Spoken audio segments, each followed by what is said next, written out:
I think to the point that Gus made, I think it's absolutely true that people and process are far harder to deal with in the technology.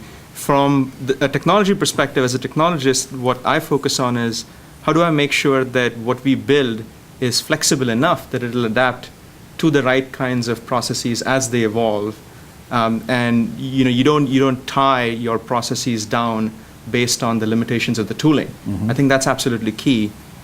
The other point that was made about the cost and budgets and so on, I think this is an ongoing battle in right. every sense.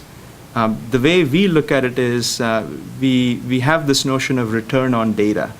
And if you really think about it, I almost look at it as an equation. It's how do I increase the value of data while at the same time trying to reduce the cost of data? Huh.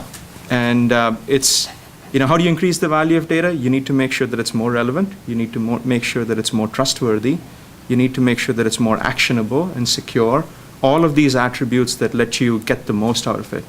And how do you reduce the cost of data? I mean, we've already touched upon several of these points. Getting it out of the cloud so you can reduce trying to plan for peak capacity, right. and you can spill over as needed. Trying to make sure that you reduce networking cost, infrastructure mm-hmm. cost, consolidation. So that's what Informatica really focuses on, and I think in some sense, I think that's the only way you can try and address some of these really challenging problems. That's an interesting way to look at it.